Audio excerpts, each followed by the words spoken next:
नमस्कार। एक मुलाकात कार्यक्रम में आप सभी दर्शकों का हार्दिक स्वागत है। आइए आज आपकी मुलाकात करवाते हैं श्यामपुरी में रहने वाले श्रीमान गुलाब चंद जी सारवान से। कार्यक्रम की शुरुआत करते हैं परिचय से। गुलाब चंद जी, मैं आपसे आपका परिचय जानना चाहूँगा। एक बार अपना परिचय दीजिए।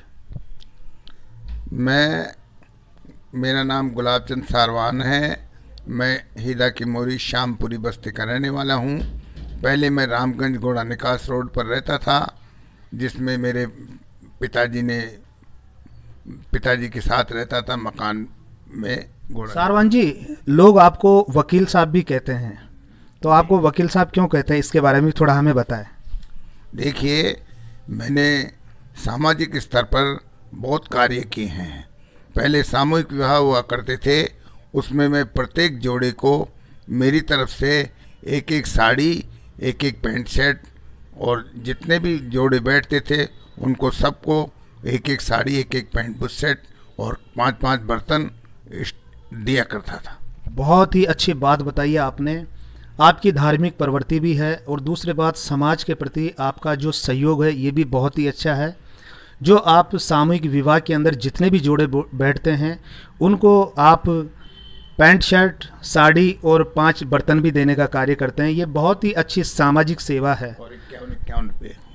अच्छा, साथ में ये नगद राशि भी 51 रुपये देते हैं। ये भी एक बहुत ही अच्छी बात है। गुलाब जी, मैं आपसे ये जानना चाहूँगा कि आपने एक बहुत लंबा अरसा नौकरी में रहते हुए गुजारा है, तो आप नौकरी के दौरान किस प्रकार से रहे, कैसा आपके अफसरों के प्रति, आपके प्रति रवैया रहा, इसके बारे में थोड़ी सी हमें जानकारी दें। देखिए साहब, मैं जमादार के पद पर था और मैंने चौकड़ी मोदी खाने के अंदर बहुत अच्छा कार्य किया। मेरे को सारी पब्लिक जो थी मोदी खाने की रहने वाली, वो बहुत अच्छे तरीके से मेरा वो करती थी, मेरे से अच्छे बोलचाल रखती थी। मैं सफाई कार्य में बहुत अच्छी रुचि रखता था और मैंने चौकड़ी मोदी खाने को फर्स्ट नंबर इनाम दिलवाई सफाई कार्य के अंदर। बहुत बहुत धन्यवाद आपको इस बात के लिए भी। देखिए, अपने कार्यकाल के दौरान जहां इनकी जो ड्यूटी थी उनको नंबर 1 का इन्होंने इनाम जीता इन्होंने, इसके लिए भी इनको बहुत बहुत धन्यवाद देता हूं। गुलाब जी, मैं अब अच्छा कुछ कहना चाहते हैं आप? 10 रुपये भी जो है सरकार ने मेरी तरफ से सफाई कर्मचारियों को बांटे। बहुत ही अच्छी बात है। देखिए, ये होता है काम करने का तरीका कि अपने काम से दूसरे लोगों को भी लाभ मिले। ये एक बहुत ही अच्छी बात है। गुलाब जी, मैं अब आपसे ये भी जानना चाहूँगा, बहुत लंबा अरसा आपने इस संसार में रहते हुए देखा है, तो क्या आपको ऐसा लगता है कि पहले के ज़माने में और जो अभी वर्तमान जो चल रहा है इसमें कुछ बदलाव आया है? बहुत बदलाव आया है। अब तो जो है सफाई के ठेके होते हैं। पहले जो है सफाई के ठेके नहीं हुआ करते थे और सफाई जो है सफाई निरीक्षक, जमादार और सफाई कर्मचारी ही सफाई करते थे और अफसर उनकी देखरेख अच्छे तरीके से करते थे। और जो जिनका कार्य अच्छा रहता था उनको इनाम दिया करते थे, जिसमें मैंने श्री हरिशंकर जी शर्मा जो हमारे कमिश्नर थे उन्होंने मुझे फर्स्ट नंबर इनाम दिलवाया और फर्स्ट नंबर मेरे को सर्टिफिकेट दिया जमादार के पद का और सफाई कार्य करने का बहुत अच्छा तरीका।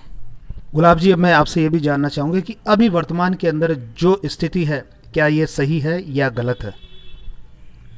अब जो है स्थिति तो आपके सामने है।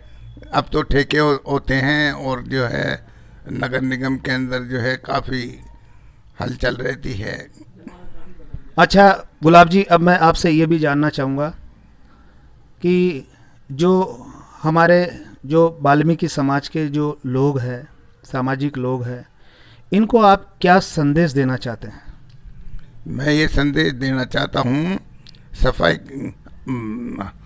वाल्मीकि भाइयों को कि जो है वो अपने बच्चों को अच्छी शिक्षा दिलाएं, पढ़ाएं लिखाएं, उनको अच्छे अच्छे कामों में लगाएं और समाज और परिवार को अच्छे पढ़ने की वो रखें।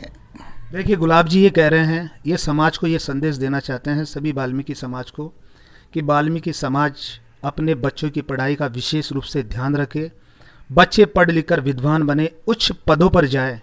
ये गुलाब चंद जी बता रहे हैं, इनकी ये बहुत अच्छी बात ये बता रहे हैं। गुलाब जी आपके कितने बच्चे हैं, उनके बारे में भी थोड़ा सा बताइए, और आपके बच्चे क्या कर रहे हैं? मेरे 3 बच्चे हैं और 2 लड़कियां हैं।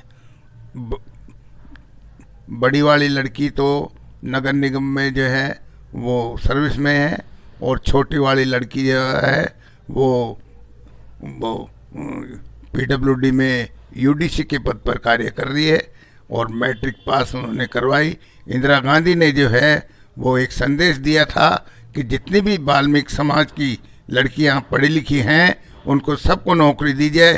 तो मेरी लड़की को इंदिरा गांधी के संदेश पर नौकरी मिली पीडब्ल्यूडी में, और आज वो यूडीसी के पद पर होकर के रिटायरमेंट हुई है। यह भी बहुत ही अच्छी बात है कि इनकी 2 सुपुत्रियां हैं, दोनों ही सरकारी नौकरी के ऊपर है। बच्चों के बारे में भी थोड़ा सा आप बताएं। मेरे 3 लड़के हैं। बड़ा लड़का लोकेश है, लोकेश सारवान। वो जो है वो प्राइवेट जॉब करता है और ड्राइविंग चलता है, मैडम की गाड़ी चलाता है। और दूसरा लड़का जो है वो नगर निगम में जमादार के पद पर नियुक्त है। क्या नाम है आपके दूसरे वाले बच्चे का? मेरे दूसरे वाले लड़के का नाम मुकेश है, मुकेश सारवान। और तीसरा लड़का जो है वो महेश कुमार सारवान है। वो जो है वो नगर निगम में यूडीसी के पद पर है। अभी इनके जो छोटे बेटे हैं महेश जी के बारे में बताना चाहता हूँ कि अफसरों के द्वारा कई पद इनको दे दिए गए हैं, कई जिम्मेदारी दी गई है इनको, और बहुत ही अच्छा कार्य संभाल रहे हैं। अफसर लोग मुकेश जी की, महेश जी की बहुत ही सराहना कर रहे हैं। तो ये भी एक क्या है कि बहुत ही अच्छी बात है, क्योंकि पिता से जो प्रेरणा लेकर बच्चे इस तरीके का कार्य कर रहे हैं, ये भी एक बहुत ही अच्छी बात है। अब मैं आपसे ये भी जानना चाहूँगा कि सामूहिक विवाह सम्मेलन जैसे कार्यक्रम जो आप बताते थे कि पहले होते थे, तो क्या अभी भी होने चाहिए?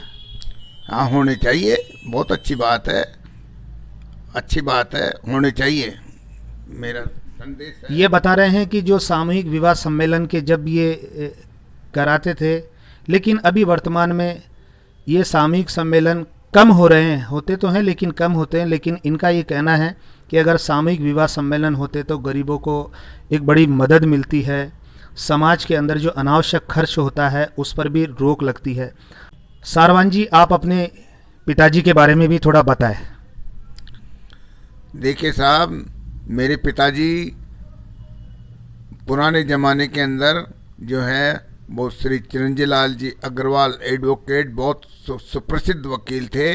उन्होंने मेरे पिताजी को नॉमिनेशन सदस्य बनाया, विधानसभा सदस्य बनाया।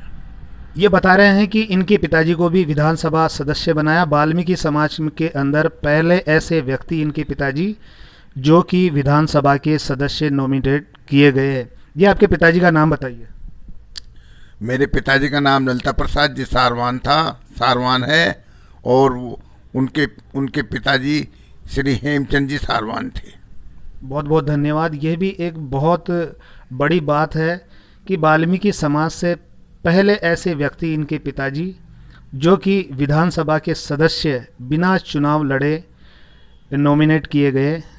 इनके पिताजी को श्रीमान चिरंजी लाल जी अग्रवाल ने, जो कि एडवोकेट थे बहुत बड़े, उन्होंने इनके पिताजी को विधानसभा का सदस्य बनाया। किन सामाजिक कुरीतियों के लिए आपने संघर्ष किया है उसके बारे में भी हमें बताएं। देखिए, मैं संघर्ष करता ही रहूँगा और करता रहा हूँ। मैं जब तक जीवित हूँ, जब तक संघर्ष करता रहूँगा। अच्छे मेरे वाल्मीकि भाइयों को मैं संदेश देना चाहता हूँ कि वो अच्छे अपने बच्चों को पढ़ाएं लिखाएं और अच्छी नौकरियों, अच्छे पदों पर नियुक्तियां दिलवाएं, और मेरा यही संदेश है। यानी कि किसी भी प्रकार की फालतू कुरीतियों के बीच में ना पड़े और अपने बच्चों की शिक्षा के ऊपर ध्यान दे। देखिए, शिक्षा का हमारे जीवन में बड़ा महत्व है। अगर हम शिक्षित होंगे, और बाबा साहब अम्बेडकर भी ये कहकर गए हैं, शिक्षित बनो, संगठित रहो और संघर्ष करो। शिक्षा वो शेरनी का दूध है, जो पिएगा वो दहाड़ेगा। और ये बिल्कुल बात सत्य है। आज शिक्षा को ग्रहण करने के पश्चात ही हम बहुत बड़े बड़े पदों पर हैं, और आगे भी हमारी जो संतान है, ये बता रहे हैं कि जो हमारी संतान है वो भी शिक्षा के आधार पर ही आगे बढ़ेगी। तो ये थे श्रीमान गुलाब चंद जी सारवान, जो कि श्यामपुरी हिदा की मुरी में निवास करते हैं। ये खुद तो शिक्षित बने ही, साथ में अपने बच्चों को भी शिक्षा दी, अपनी बच्चियों को भी शिक्षा दी। इनके 5 संतान में से 4 संतान सरकारी नौकरी पर है। इसके अलावा इनके जो बड़े बच्चे हैं लोकेश जी सारवान, वो प्राइवेट जॉब करते हैं। बहुत ही अच्छा परिवार है इनका, और जो इनके पोते पोतिया है वो भी शिक्षा की तरफ आगे बढ़ रहे हैं। सारवान जी, अब अपना इंटरव्यू यहीं समाप्त करते हैं, या आप और कुछ कहना चाहते हैं? मैं ब्रजेश जी नावरिया साहब को बहुत धन्यवाद देना चाहता हूं, जो इन्होंने मेरी इंटरव्यू ली, और मैंने सामाजिक कार्य के लिए जो है संदेश दिया, वो बहुत अच्छा है। जी, आपको भी बहुत बहुत धन्यवाद, जो आपने अपना अमूल्य समय निकाला। आप देखिए इनकी कितनी उम्र हो गई, लेकिन जब मैंने इनसे कहा कि मैं आपका साक्षात्कार लेना चाहता हूं, तो इन्होंने सहर्ष स्वीकार किया और इन्हें कहा कि नावरिया जी, आप कभी भी आ सकते हैं। आज मुझे समय मिला, इनके पास आया। इनको बहुत बहुत धन्यवाद देता हूं। इनकी लंबी उम्र हो, इनका सुखी जीवन हो, इसी शुभकामना के साथ मैं पत्रकार ब्रजेश कुमार नावरिया, दिल्ली क्राइम न्यूज़, जयपुर से।